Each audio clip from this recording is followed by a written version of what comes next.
నమస్కారం అండి. క్రీస్తు యేసే ప్రభు అని అనుభవాన్ని పొందుట ఇది ఆధ్యాత్మిక జీవితము. ప్రభువే మన ఉపన్యాసము అని ఈ అంశమునకు మిమ్మల్ని అందరినీ హృదయపూర్వకంగా ఆహ్వానిస్తున్నాము. ప్రభువే మన ఉపన్యాసం అంటే ఈ రోజుల్లో మనం చూసుకున్నట్లయితే చిన్నవారు మొదలుకొని అనేకులు కూడా అనర్గళంగా మాట్లాడిస్తూ ఉంటారు.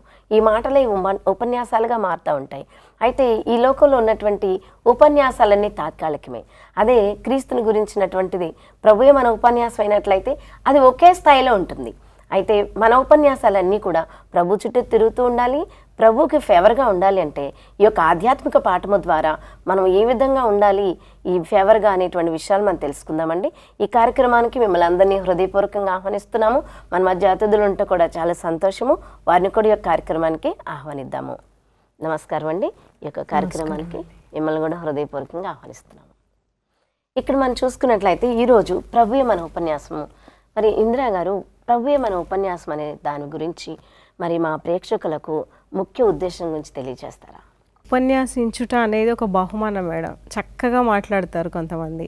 అది అంటే ఉపన్యాసించటం అనేది దేవుని చిత్తమును తెలుసుకొనుటకు దోహదపడుతుంది. చక్కగా మాట వివరణ, చక్కగా వినసొంపుగా మాట్లాడడం, సమయోచితమైన మాటలు అందించటం, అది ఉపన్యసించటం అంటారు దాన్ని. వినసొంపుగా ఉండేటట్లు ఎప్పుడు మన మాటలు ఉండాలి. దానికి ఎక్కువ మంది ఆకర్షితులు అవుతారు.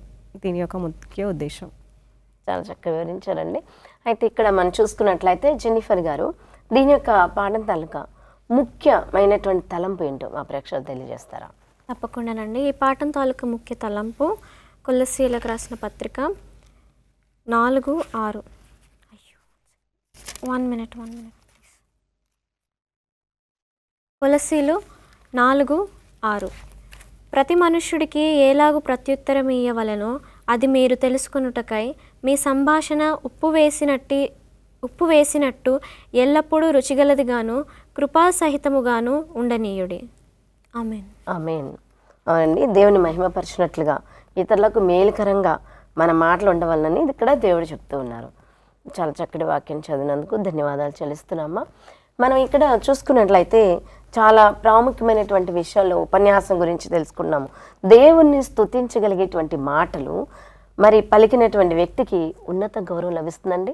తప్పకుండా లభిస్తుంది మేడం. అది ఎక్కడికి వెళ్ళినా లభిస్తుంది. దేవుని మాటలు పలుకుచున్న వారిని అందరు గౌరవిస్తారు. వాళ్ళని ఏమైనా తిట్టుకుంటారా? తిట్టుకోరు. ఎందుకంటే వాళ్ళ గురించి వాళ్ళు చెప్పుకోవట్లేదు. అది అత్యున్నతమైన దేవుని సింహాసనం నుంచి వచ్చిన సర్వోన్నతుడైన సృష్టికర్తను గురించి మాట్లాడుతున్నారు. కాబట్టి వారికి ఎక్కడికి వెళ్ళినా మరి వాళ్ళ గురించి మంచిగా మాట్లాడతారు. వాళ్ళు తిట్టడం కానీ వాళ్ళని అవమానపరచడం కానీ జరగదు. ఒకవేళ అలా జరిగినట్టయితే వాళ్ళకు ఇంగిత జ్ఞానం సరిగ్గా లేదనుకోవచ్చు. సువార్థికులను కానీ బైబిల్ మాటలు చెప్పే వాళ్ళని కానీ తిట్టినట్టయితే దేవుడు తీర్పు ఉంటుంది వాళ్ళకి. కాబట్టి వాళ్ళని ఎప్పుడూ కూడా ఎవ్వరు కూడా మరి దూషించినట్లుగా మనం చేయకూడదు. ఎందుకంటే మనకు బైబిల్లో ఒక మంచి మాట వ్రాయబడి ఉంది. దేవుడి మాటలను పలికించిన వాళ్ళ పాదములు ఎంతో సుందరమైనవి అని. అది యెషయా గ్రంథము 52వ అధ్యాయం 7వ వచనంలో మనం చూసుకున్నట్లయితే, సువార్త ప్రకటించుచు సమాధానమును చాటించుచు సువార్తమానం ప్రకటించుచు రక్షణ సమాచారం ప్రచురించి వాని పాదములు నీ దేవుడు ఏలుచున్నాడని సియోనుతో చెప్పుచున్న వాని పాదములు పర్వతముల మీద ఎంతో సుందరములై ఉన్నవి. వారి పాదములు ఎంతో సుందరం. వాళ్ళు ఎక్కడికైనా వెళ్ళగలుగుతారు. ఎటువంటి ప్లేస్కైనా వెళ్ళి చెప్పడానికి ఇష్టపడతారు. ఇందులో మనం చూసుకున్నట్లయితే దావీదు గారు ఎప్పుడు ఆయన స్తుతించుచు ఆయన మాటలు చెప్పుటకే ఆసక్తి కనపరిచాడు. ఆయన ఎంతో ఆనందంతో ఉంటాడు తన జీవిత కాలం అంతా కూడా. ఆయన రాజు అయినప్పటికీ కూడా కీర్తనలు రాశాడు. స్తుతించాడు. గొర్రెల కాపరి ఆయన. అటువంటి స్థితి నుంచి రాజుగా, మహారాజుగా, చక్రవర్తిగా దేవుడు ఎన్నుకున్నాడు. అయినప్పటికీ ఆయన స్తుతిస్తూనే ఉంటాడు. ఎందుకంటే దేవుని గూర్చిన మంచితనం బట్టి ఆయన్ను స్తుతించినప్పుడు వారికి గౌరవం లభిస్తుంది. కనుక పరిశుద్ధ గ్రంథంలో విశ్వాసం బలపడుతుంది. కనుక పరిశుద్ధ గ్రంథంలో అనేక స్తుతియాగములు ఉన్నవన్నటకు మనము ఆశ్చర్యపడాల్సిన అవసరం లేదు.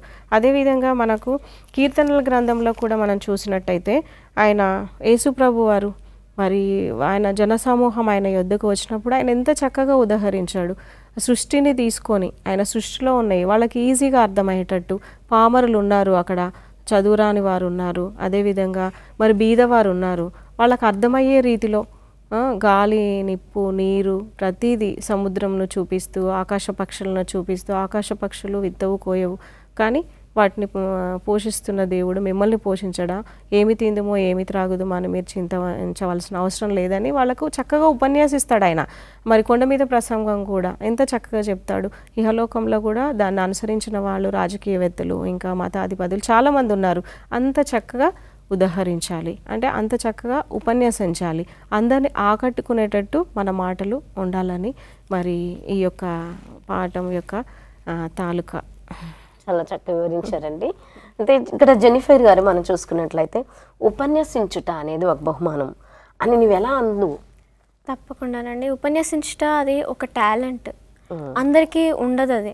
అయితే మనం ఇప్పుడు యేసుప్రభుని కూడా చూసుకున్నట్లయితే ఆయన వివిధమైన ఎగ్జాంపుల్స్ తీసుకున్నాడు, చాలా చక్కగా ఉపన్యసించాడు. మనము ఈ లోకంలో మనము ప్రజలము ఎవరికి ఉపన్యసించినప్పుడు అది మనం ఏదైనా ఒక్క మాట తప్పు పలికితే అది ఎంతో ఇంపాక్ట్ ఉంటుంది మనుషుల పట్ల.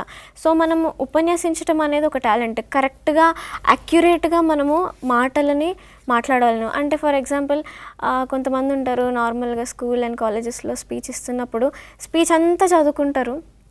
నాదే ఇది నా పర్సనల్ ఎక్స్పీరియన్స్. స్పీచ్ అంతా చదువుకున్నాను అండ్ స్టేజ్ పైకి వెళ్ళేసరికి ఐ ఫర్గాట్ ఎవ్రీథింగ్ లిటరలీ. నాకు అసలు ఏమీ గుర్తులేదు, అసలు ఏం చదివానో కూడా గుర్తులేదు. ఐ వాజ్ లైక్ అంతే ఉంది. సో అదొక టాలెంట్ అనమాట. మనం 1 తిమోతి 4:13 చూసుకున్నట్లయితే నేను వచ్చు వరకు చదువుట యందును హెచ్చరించుట యందును బోధించుట యందును జాగ్రత్తగా ఉండుము. ఇవన్నీ మనము విని ధ్యానించి చదవటము బోధించటంలో చాలా జాగ్రత్తగా ఉండవలసిందిగా కోరుతున్నాను. ఉపన్యసించటంలో కూడా దేవుని మహిమపరచు, మరి ఇతరులకు కూడా ఆశీర్వాదకరంగా ఉండాలని. మరి యేసుక్రీస్తు ప్రభువారు కూడాను ఉపన్యసించినప్పుడు ఆయన ఎంత కృపాసహితంగా మాట్లాడతారు కదండి. చాలా చక్కటి విషయాల్ని యేసుక్రీస్తు వారు పలికిన మాటల్లోనే ఎంతో మాధుర్యం ఉంటుంది. వేరే వాళ్ళు కూడా వెళ్ళి శత్రువులు కూడా వెళ్ళి సాక్ష్యం ఇచ్చారు కదా ఆయన మాట్లాడిన విధంగా మరొకళ్ళు ఎవరు మాట్లాడలేకపోయారని. ఒక స్త్రీ కూడా మరి వ్యభిచారం ముందు పట్టబడిన స్త్రీని కూడా ఎంత అమ్మా అని పిలిచారు. దుర్భాష ఏం మాట్లాడలేదు, ఆయన శిక్షించే హక్కు ఉంది కానీ ఆమెను ఎలా మాట్లాడతారు? చక్కటి మాట ఉపయోగించారు. అమ్మా నేను శిక్షించను, ఇక పాపము చేయకుండా సమాధానం కలిగిన దాని వైపు అమ్మని చెప్పారు. ఆయన మాటలు యోహాన్ స్వార్తలో ఉంటుందండి 8వ అధ్యాయం అక్కడి నుంచి మీరు చూసుకున్నట్లయితే 11 వచనాల్లో ఆమె గురించి చెప్పబడింది. కాబట్టి వ్యభిచారం పట్టబడిన స్త్రీతో కూడా ఆయన అంత చక్కగా మాట్లాడారు. కాబట్టి మన మాటలు మరి ఎలా ఉండాలంటే ఉప్పు వేసినట్టుగా ఉండాలి. కాబట్టి మనం చిన్న విరామం తీసుకుందామండి. విరామం తర్వాత మరికొన్ని విషయాలు తెలుసుకుందాము. చూస్తున్నారు కదండి, శ్రేష్టమైనటువంటి విషయాలు మనం చూస్తూ ఉన్నాము. మరికొన్ని విషయాలు మనం విరామం తర్వాత తెలుసుకుందాము.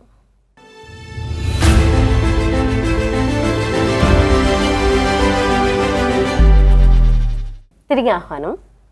మనం ఇక్కడ చూసుకున్నట్లయితే ఇందిరా గారు బైబిల్ దినాల్లో మరి ఈ రోజుల్లో కూడా ఆహారం నిల్వహించడానికి ఉప్పు ఉపయోగించేటువంటి వారు కదండి. మన ఉపన్యాసం కూడా ఉప్పు వలె మరి ఏ రీతిగా రుచికరంగా ఉండాలి మా ప్రేక్షకులు తెలియజేస్తారా? ఉప్పు గురించి చూసుకున్నట్లయితే మనం దాన్ని భద్రత కోసం వాడతారు మేడం. ఎక్కువ ఏదైనా వస్తువు చెడిపోకుండా, అంటే మనం వంటల్లో చూసుకున్నట్లయితే పచ్చళ్ళు అవి వేసినప్పుడు కూడా అది చాలా కాలం 1 year వరకు ఉండేటట్లు ఉప్పును ఎక్కువ వేసి భద్రపరుస్తారు. అంటే భద్రతకు దాన్ని చూపిస్తుంది. ఇక్కడ వాక్యం కూడా ఏం చెప్తుందంటే ప్రతి మనుషునికి ఎలాగూ ప్రత్యుత్తరం ఇవ్వాలనో అది మీరు తెలుసుకున్నటకై మీ సంభాషణ ఉప్పు వేసినట్టు ఎల్లప్పుడూ రుచిగలదిగాను కృపాసహితంగాను ఉండనీయుడు. అంటే మనం కూర ఎంత మంచి కర్రీ చేసినా కూడా దాంట్లో ఉప్పు వేయకపోతే దానికి అసలు రుచే లేదు.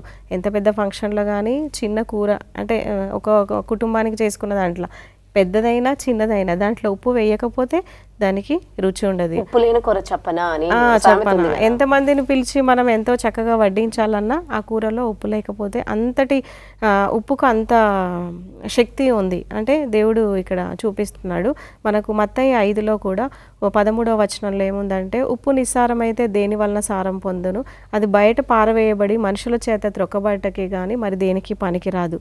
అంటే దాని సారం తగ్గిపోయింది అనుకోండి, అది బయట పారవేస్తాం మనము, దానివల్ల అందరూ మనుషులు తొక్కుకుంటూ పోతారు, అట్లాంటి స్థితి ఉంటుంది. ఒకవేళ దాని రుచి దాని సామర్థ్యం ఎక్కువ ఉందనుకో దాన్ని అన్నిట్లో మనము వాడతాము. లోతు భార్య కూడాను మరి వెనక్కి చూడొద్దంటే వెనక్కి చూసింది లోకాశల వైపు. ఆ స్తంభాన్ని ఎవరైనా ఉపయోగించుకుంటున్నారా? ఎవరు కూడా ఉపయోగించుకోవట్లేదు. ఆమె మళ్ళీ సమాధి చేయబడకుండా అట్లాగే మనుషుల్లో నిలబడిన స్త్రీగా మనం ఆమెను గుర్తిస్తున్నాము. కాబట్టి మన మాటలు అంత చక్కగా ఉండాలని దేవుడు చెప్తున్నాడు. అదేవిధంగా అది ఈ సృష్టి సముద్రంలో నుంచే వచ్చింది ఉప్పు, కానీ దానికి అంత శక్తివంతమైన ప్రాముఖ్యత మరి బైబిల్లో కల్పించాడు దేవుడు. కాబట్టి మన మాటలు ఎల్లప్పుడూ దయ కరుణ కలిగి ఉండాలి. యేసుప్రభు మాట్లాడిన మాటల్లా మనం మాట్లాడాలి. కోపంతో మాట్లాడిన మాటలకు విలువ ఉండదు అని కృపాసహితముగా మీరు మాట్లాడాలా, మంచి మాటలే మాట్లాడాలా అని దేవుడి వాక్యం తెలియజేయబడుతుంది. థ్యాంక్స్ అండి, చక్కగా విషయాలు తెలియజేస్తారు. అయితే దేవుని స్తుతించటంలో మనకు కలిగేటువంటి ప్రయోజనాలు ఏంటో మా ప్రేక్షకులు తెలియజేస్తారా జెన్నిఫర్ గారు? అవునండి, దేవుణ్ణి వన్ సెకండ్ ఆయన అధిక స్తోత్రార్హుడు కనుక మనము ఆయనను మన జీవితకాలం ఎలా స్తుతించినా తక్కువే. ఆయనను స్తుతించుట, ఆయనను స్తుతించుట కొనియాడుట మన జీవితము సరిపోదు. మీ జీవితము నా జీవితము ఎవరి జీవితము సరిపోదు. ఇంతమంది ప్రజలు ఇంతమంది జీవితాలు కూడా సరిపోవు. అయితే దీవారాత్రములో కంటి పాపవలే కాచి దయగల హస్తముతో బ్రోచి నడిపించితివి. స్తోత్రం చెల్లింతుము, స్తుతి స్తోత్రం చెల్లింతుము. యేసునాథుని మేలులు తలచి స్తోత్రం చెల్లింతుము. అయితే మనము ఎన్ని స్తుతులు ఎన్ని స్తోత్రార్పణలు చెల్లించినా ఆయనకి తక్కువే. ఆయన దీవరాత్రములు మనల్ని కునకకుండా నిద్రించకుండా మనల్ని కాపాడుతున్నాడు కనుక మనము ఊపిరి పీల్చుకుంటున్నామంటే ఆయన కృప, ఆయన ప్రేమ, ఆయన కనికరము మన మీద ఉన్నందువల్లే. కాబట్టి మనకు చాలా గౌరవాలు లభిస్తాయి ఆయనను స్తుతిస్తే అని నేను చెప్తాను. అవునండి, దేవుని స్తుతించడం ద్వారానే మనం తరచూ సహజంగా ఒక వ్యక్తి యొక్క కోపం ఏంటంటే ఆవేదన పదకొండ మాటలు ఉచ్చరించడం వలన దానివల్ల ఏం ప్రయోజనం ఉండదండి. అయితే దయా కనికరము శాంతియుతమైనటువంటి ప్రేమయుతమైనటువంటి పదాలను ఉచ్చరించడం అనేది చాలా ప్రాముఖ్యం. అవి ఏం చేస్తాయి అంటే ఇరుపక్షాల వారి శ్రేయస్సును కలుగజేస్తాయి. ఇరుపక్షాల వాళ్ళకి అందుకే కోపం కలిగిన మాట మృదువైన మాటంట కోపం చల్లారుస్తుందంట కదండి. కాబట్టి మనం మృదువైనటువంటి మాటలతోటి చక్కగా మాట్లాడాలి. పాపం చేస్తున్న స్త్రీ ఎడల యేసు దయతో మాట్లాడినట్లుగా మనం కూడా ఇతరుల పట్ల దయ కలిగినటువంటి మాటల్ని ఉపయోగించాలి. అది దీనివల్ల మనం చక్కటి విషయాలు మనం తెలుసుకుంటా ఉన్నాం. ఇక్కడ మనం చూసుకున్నట్లయితే మరి సత్యమును ప్రేమతో పలుకుము అని చెప్పారు కదండి. దీన్ని ఏ విధంగా మనం అర్థం చేసుకోవాలి? మీరు ఇంతకుముందు చెప్పినట్లే సత్యం నుంచి ఒక మాట కూడా యేసుప్రభు దాటిపోలేదు. ఎందుకంటే ఒక పదం కూడా ఆయన దాయలేదు. అయితే ఎల్లవేళలా యేసు సత్యమును ప్రేమతో పలికి ఉన్నాడు. జనసమూహంలో ఉన్నప్పుడు కూడా ఆయన ఆలోచనాయుతమైన మాటలు ఎంతో విధేయతతో ఒకరికి నొప్పి కలిగించని రీతిలో మాట్లాడాడు. మానవుని బలహీనతలను ఆయన ఎన్నడూ విమర్శించలేదు. అందరినీ కూడా తన దరికి చేర్చుకొని మృదువైన మాటలతో వాళ్ళకి బాగు చేసినట్టుగా మనం చూస్తున్నాం. ఆయన దగ్గరికి అనేక మంది జనసమూహం వచ్చిండ్రు. వాళ్ళు ఏనాడు మీద పడుతున్నా కూడా తండోపతండాలుగా ఆయన దగ్గరికి వచ్చినా కూడా ఆయన వాళ్ళని త్రోసివేయటం కానీ గద్దించటం కానీ బెదిరించటం కానీ మీరు దూరం పారిపోండి అని కానీ దూరంగా నించోండి అని కానీ ఎవరికైనా చెప్పలేదు. ఎప్పుడు కూడా అందరూ ఆయన ఆశ్రయించిన వారందరికీ కూడా ఆయన మంచి మాటలతో మరి మనం డాక్టర్ దగ్గరికి వెళ్తాము. డాక్టర్ గారు వెళ్ళినప్పుడు ఏదైనా మన సమస్య ఉన్నప్పుడు ఆయనకు మనం చెప్పుకుంటాము, నీకేం బాగాదులే త్వరగా వెళ్ళిపో అని ఇంకో చీటీ రాసి ప్రిస్క్రిప్షన్ రాసి ఆయన ఈ మందులు వాడు అని వెళ్ళిపోమంటే ఎవరికైనా ఆ రోగం తగ్గుతుందా అండి? మీకు ఏమైంది, ఎలా ఉంది, బాగుందా చెప్పండి, మీ సమస్య ఏంటి అని అడిగినప్పుడు సగం రోగం తగ్గిపోతుంది. కాబట్టి మనం ఎక్కడికి వెళ్ళినా కూడా ఆ మాటలు మంచి దయగల మాటలు మంచి మాటలు, సత్యంతో కూడిన మాటలు అందరూ ఇష్టపడతారు. వాటిని తన మనసులో ఉంచుకొని వాటికి ఎక్కువ ప్రాముఖ్యత ఇచ్చినట్లయితే, మరి దేవుణ్ణి మనం జ్ఞాపకం చేసుకున్నట్లయితే అంతటి యేసుప్రభువే రోగులను కానీ వారి దగ్గరికి వెళ్ళి వాళ్ళ గోడు విన్నాడు ఆయన. దావీదు కుమారుడా నన్ను రక్షించుమన్నప్పుడు ఆయన దగ్గరికి వెళ్ళి మరి ఆయన్ని లేపుతాడు. ఆయన అప్పుడు పరిపెత్తుకున్నాడు అంటే ఆయన నడవగలుగుతాడు. ఎంత దయగల మాటలు! ఎన్నో శృంగారం అనే దేవాలయం వద్ద ఎన్ని రోజుల నుంచి ఆయన పడి ఉంటాడు, కానీ ఎవ్వరు కూడా ఆయన్ని పట్టించుకోరు. కానీ ఒక రోజు వచ్చింది, దేవుడు ఆయన దగ్గరికి వెళ్ళి ఆదరించి మంచి మాట చెప్పి ఆయన్ను ధైర్యపరుస్తాడు. అటువంటి మాటలు మనలో కూడా ఉండాలని. మనం మనుషులం, కొన్నిసార్లు ఉండదు. చెప్పే నాకైనా కొన్నిసార్లు మనం గద్దిస్తూ ఉంటాము, కోప్పడుతూ ఉంటాము, కానీ వాటికి విలువ ఉండదు. మృదువైన మాటలకి ఎక్కువ విలువ ఉంటుంది. కాబట్టి అట్టి మాటలు మనం పలకటానికే ప్రయత్నం చేయాలి. చాలా చక్కగా వివరించారండి. అవునండి, మనము ప్రేమతో కూడిన మాటలు, సత్యంతో. మనకు గలతీ 5:22లో కూడా ఉంది కదా మేడం, ప్రేమ, విశ్వాసము అన్నీ కూడా అట్లాంటివే మన హృదయంలో మనం ఉంచుకోవాలి. అంటే ఆత్మఫలములతో కూడినటువంటి మాటలు కూడా మనం కలిగి ఉండాలి. అటువంటి జీవితాన్ని మనం కలిగి ఉండాలి. అయితే చిన్న విరామం తీసుకుందామండి. విరామం తర్వాత మరలా కలుసుకుందాము.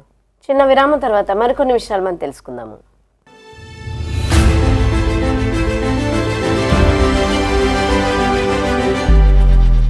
తిరిగి స్వాగతం. ఇందిరా గారు, మనం చూసుకున్నట్లయితే శక్తివంతమైనటువంటి ఉపన్యాసాలు ఏమైనా ఉన్నాయా? ఉన్నాయి, బైబిల్లో ఉన్నాయి మేడం. శక్తివంతమైన ఉపన్యాసము, మాట్లాడటము, దేవుడి వాక్యము, ఆయన వెదజల్లటము అని అంటే మనం పేతురు గారిని చూసుకోవచ్చు. మేడగదిలో ఆయన పరిశుద్ధాత్మ శక్తిని పొందుకున్న తర్వాత మరి ఎంతోమంది అక్కడ మాట్లాడి ఉన్నట్టు, ఆయన మాటలకు కూడా వాళ్ళందరూ మరి గ్రహించి యేసుప్రభు నామంలోకి వచ్చినట్లు మనం చూస్తాం. అక్కడ భాషల వాళ్ళు ఉన్నారు, 120 మంది స్త్రీలు ఉన్నారు, మరి పురుషులు మొత్తం 3000 మంది అక్కడ మనం ఆయన వాళ్ళకి రక్షణ మార్గంలోకి నడిపించినట్లుగా పురుషులు ఉన్నారు. 120 మంది మరి దేవుని యొక్క శిష్యులు మేడగదులోనికి వెళ్ళి వాళ్ళు మరి ప్రార్థన చేసినప్పుడు దేవుని యొక్క ఆత్మ వాళ్ళ మీద దిగిరాగా మరి పేతురు లేచి ఆత్మపూర్ణుడై మాట్లాడతాడు. అంతకుముందు ఆయన ఎవరో నాకు తెలీదు అన్న పేతురే ఇప్పుడు ఆయన ఆత్మపూర్ణై పరిశుద్ధాత్మ శక్తిని పొందుకున్న తర్వాత అనేకులకు ఆయన వాక్యంను బోధించినట్లుగా మనం చూస్తున్నాం. అందులో మరియా కూడా ఉన్నట్టు మనం చూస్తున్నాం. అయితే వాక్యంలో మనం చూసుకున్నట్లయితే ఒక మాట ఉంది, అదేంటంటే అపోస్తుల కార్యములు 1:8 వచనంలో ఏముందంటే, ఆయనను పరిశుద్ధాత్మ మీ మీదికి వచ్చినప్పుడు మీరు శక్తి నొందెదురు గనుక మీరు యెరూషలేములోను యూదయ సమరయ దేశములందంతట బూదిగంతముల వరకును నాకు సాక్షులయ్యందురని వారితో చెప్పాను. అంటే మరి ఏ దేశం అని, ఈ ప్రాంతం అని, ఆ ప్రాంతం అని లేకుండా బూదిగంతముల వరకు మీరు నాకు సాక్షులయ్యందురు అంటే నా మాటలు చెప్పువారుగా, నా మాటలు దయగల మాటలు ఇతరులకు తెలియజేయవారుగా, నా సువార్తను ప్రకటించువారుగా మీరు శక్తి నొందెదరు అని ఇక్కడ వాక్యం తెలియజేస్తుంది. అదేవిధంగా నూతన జీవనం పొందిన ప్రతి వానికి పరిశుద్ధాత్మ శక్తి కలిగి మాట్లాడే బాధ్యత ఉన్నది వాళ్ళకి. మనం పరిశుద్ధాత్మ శక్తి కలిగి మాట్లాడుచున్నప్పుడు మన మాటలు, మన స్వరము, మన వర్తమానము గలతీ 5:22-23లో ఇవ్వబడిన ఫలాలను మనము కలిగి ఉంటాము. అక్కడ ఏముందంటే మంచి ఫలములు, ఆత్మఫలం ఏమనగా ప్రేమ, సంతోషము, సమాధానము, దీర్ఘశాంతము, దయాళత్వము, అదేవిధంగా మంచితనము, విశ్వాసము, సాత్వికము, ఆశా నిగ్రహము, ఇటివన్నీ కూడా మనలో ఉంటాయి. కాబట్టి వీటి ప్రకారం మనం జీవించినట్లయితే, మరి దయగల మాటలతో ఇతరులను ఆకర్షించినట్లయితే మరి దేవుడు ఎంతో మనల్ని ఆశీర్వదిస్తాడు అన్నట్టుగా మనం ఈ మాటల్లో చూడొచ్చు. చాలా చక్కగా వివరించారండి. మనం ఇక్కడ జెనిఫర్ గారు ఇక్కడ మనం చూసుకున్నట్లయితే దుర్భాషను విసర్జించుట ఎలా? ఓకే అండి. అయితే ఎఫ్ఎస్సీలకు రాసిన పత్రిక 4వ అధ్యాయము 29-32 వరకు చదువుకుందాము. వినువారికి మేలు కలుగునట్లు అవసరమును బట్టి క్షేమాభివృద్ధికరమైన అనుకూల వచనమే పలుకుడి గాని దుర్భాష ఏదైనను మీ నోట రానియకుడి. దేవుని పరిశుద్ధాత్మను దుఃఖపరచకుడి. విమోచన దినము వరకు ఆయన యందు మీరు ముద్రింపబడి ఉన్నారు. సమస్తమైన ద్వేషము, కోపము, క్రోధము, అల్లరి, దూషణ, సకలమైన దుష్టత్వము మీరు విసర్జించుడి. ఒక నీడలో ఒకడు దయగలిగి కరుణా హృదయులై క్రీస్తునందు దేవుడు మిమ్మను క్షమించిన ప్రకారము మీరును ఒకరినొకరు క్షమించుడి. ఆమేన్. అయితే ఈ వాక్యంలో మనం చూసుకున్నట్లయితే విను వాళ్ళకి మేలుకరంగా మనం మాట్లాడాలి. మన భాష ఏం మాట్లాడినా ఇందాక మేడం చెప్పినట్లు మృదువుగాను ఉండాలి. అయితే అది దుర్భాషను మాట్లాడటం దేవునికి ఇష్టమైంది కాదు. కుండాలు చెప్పడం, అసత్యములు మాట్లాడడం, దుర్భాషలాడడం దేవునికి అసలు ఇష్టం ఉండదు. దుర్భాష మాట్లాడి మనం ఆయన నామాన్ని దుఃఖపరచకూడదు. అదేవిధంగా కీర్తనలు 1:1-2లో చూసుకున్నట్లయితే, దుష్టుల ఆలోచన చొప్పున నడవక పాపుల మార్గమున నిలువక అపహాసకులు కూర్చుండు చోటను కూర్చుండక యెహోవా ధర్మశాస్త్రమునందు ఆనందించుచు దివారాత్రము దానిని ధ్యానించువాడు ధన్యుడు. దుర్భాషలు ఆడకుండా మనం మంచి మాటలు పలుకుట, మంచి ఉపన్యాసం ఇచ్చుట దేవునికి ఎంతో ఇష్టమైనది. అందుకు మనము అది ఆయనకి దుర్భాష మాట్లాడట ఆయనకి ఇష్టమైనది కాదు. దానికన్నా దయతో ప్రేమతో ఇతరులను ఒకని ఏడలో ఒకడు ప్రేమ కలిగి క్షమించే గుణము కలిగి మనము ఈ లోకంలో జీవించాలి. అవునండి, మీరు చాలా చక్కగా వివరించారు. మనం చూసుకున్నట్లయితే దుర్భాష అనేటువంటిది చాలా అసలు మనుషుల్ని తునాతునకలు చేస్తుంది. కత్తిపోటు లాంటి మాటలు ఉన్నాయి అంటారు చూడండి సామెతల్లో. మనం చూసుకున్నట్లయితే ఆ మనిషిని ఇక కత్తితో పడవక్కర్లేదు, మాటలతో చంపేసేయచ్చు మీరు అన్నట్లుగానే. అవునండి, ఇక్కడ అట్లాంటిది కాకుండా మనం దుర్భాష మాట్లాడినప్పుడు అంటండి పరిశుద్ధాత్మ దేవుడు దుఃఖపడతాడంట. అలా మనం దేవుని దుఃఖపరచకూడదు. దుర్భాష ఎంతవరకు మనం మాట్లాడవచ్చు? దుర్భాషలో కనీసం దేవునికి ఒట్టు పెట్టుకునే పదాలు కూడా ఉండకూడదు అంటండి. మరి కొండాలు చెప్పడం, తప్పుడు కథలు చెప్పడం, ఇలాంటివి కూడా మనకు ఉండకూడదు. వాటిని కూడా మనం ఉచ్చరించకూడదు. ప్రతి దానికి కూడా ఒక సమయం ఉంది. సొలొమోన్ చెప్తాడండి, ప్రసంగిలో 3వ అధ్యాయంలో ఉంటుంది. అవునండి, 1 నుంచి మీరు చదువుకున్నట్లయితే మౌనంగా ఉండుటకును సమయం ఉంది, ఉపన్యసించడానికి సమయం ఉంది. అయితే మనం ఎప్పుడు మాట్లాడాలో ఎప్పుడు మాట్లాడకూడదు అనేది కూడా మనకు తెలియజేస్తున్నాడు. అంటే ప్రతి దానికి ఒక సమయం ఉంది అని చెప్పి జ్ఞాని అయినటువంటి సొలొమోను మరి ప్రసంగి 3:7లో చెప్తా ఉన్నారు. మరి ఇప్పుడు మాట్లాడడానికి, మౌనంగా ఉండడానికి. మరి మౌనంగా ఉన్న మన ఉపన్యాసంలో మరి మీరు చెప్పినట్టు ఉప్పు వేసినట్టుగా ఉండాలి. మరి ఏదన్నా తగాదాలు వచ్చినప్పుడు అప్పుడు ఏం చేయాలంట? మనం ఏం చేయాలి? మౌనంగా ఉండాలి. మనం ఉపన్యాసంలో క్రీస్తుకు మహిమ తీసుకొచ్చే విధంగా ఉండాలి. అందుకని ఇక్కడ సొలొమోను మహారాజు అని చక్కటి విషయాల్ని తెలియజేస్తున్నారు. మన ఉపన్యాసంలో ఎంతవరకు మనం యేసును ప్రభువుగా ఎంచుకున్నాము అనేది కూడా ఉంటుంది మన ఉపన్యాసాన్ని బట్టి. మరి అంతేకాకుండా పరిశుద్ధ వాక్యాన్ని చదవడానికి మనం ఎక్కువ సమయాన్ని కేటాయించాలి. ఈ వ్యర్థమైనటువంటి వాటికంటే కూడా, వ్యర్థమైన ఉపన్యాసాల కంటే కూడా, వ్యర్థమైన ఉపన్యాసాలు దంచుకొట్టేదానికంటే కూడా దేవుని యొక్క వాక్యంతో సమయం గడపటం ఎంత గొప్ప ధన్యత. ఆ దేవుని యొక్క వాక్యంతో మన సమయం గడిపినప్పుడు దేవుడు మనం బహుగా దీవిస్తాడు. కాబట్టి మనం ఏం మాట్లాడవలేనో, ఎప్పుడు మాట్లాడవలేనో సమయోచితమైన జ్ఞానాన్ని దేవుడు మనకు అనుగ్రహిస్తాడు. మనం అడగాలి దేవుణ్ణి. సమయోచితమైన మాటలు బంగారు పళ్ళెంలో పెట్టిన పళ్ళ వంటివి అని. అవునండి, అవును. అది అందుకని మనం సమయోచితమైనటువంటి మాటలు ఎప్పుడు ఏ విధంగా మాట్లాడాలో, మంచి మాటల్ని మనం మాట్లాడినట్లుగా పరిశుద్ధాత్మ దేవుని యొక్క శక్తిని వేడుకున్నట్లయితే తప్పక మనకు సహాయం చేస్తారు. కాబట్టి మనం చిన్న ప్రార్థన చేసుకుందామండి. దయతో కళ్ళు మూసుకురండి. పరిశుద్ధుడా, ప్రేమగల మా ప్రియ పరలోకపు తండ్రి, మా మాటలు కూడా ఉపవేసిన విధంగా ఉండాలి. మేము ఎప్పుడు మౌనంగా ఉండవలనో, ఎప్పుడు మాట్లాడవలేనో మా ప్రేక్షకులు మేమందరం కలిసి మా ఉపన్యాసంలో క్రీస్తుని ఘనపరచినట్లుగా, క్రీస్తుని మహింపరచినట్లుగా చేస్తారని మా ప్రభుని మీ ప్రియకుమారుడైన యేసుక్రీస్తు వారి దివ్యనామంలో ప్రార్థించి అడుగుచున్నాము తండ్రి, ఆమేన్.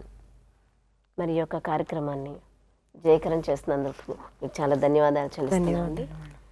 చూసారు కదండి, క్రీస్తు ప్రభువే మనకు ఉపన్యాసమై ఉన్నారు. ఆ ఉపన్యాసంలో మనం ఎటువంటి దుర్భాషలు లేకుండా క్రీస్తుని మహింపరిచేటువంటి విషయాలను మనం చేద్దామని, క్రీస్తుని మహింపరుద్దాము. మన మంచి మాటలు ఇతరులతో మాట్లాడదాము, దయగలిగిన మాటలు, కనికరంగలిగిన మాటలు మాట్లాడుతూ అనేక మందికి మనము ఆశీర్వాదకరంగా ఉండున్నట్లుగా దేవుడు మన సహాయం చేయాలని కోరుతున్నాను. ఇదంతా వీక్షించి మీరు దీవెనలు పొంది ఉన్నారని నమ్ముతున్నాము. మీ అందరూ కూడా చాలా ధన్యవాదాలండి. మరో కార్యక్రమం మరలా మనం కలుసుకుందాము. అంతవరకు సెలవు.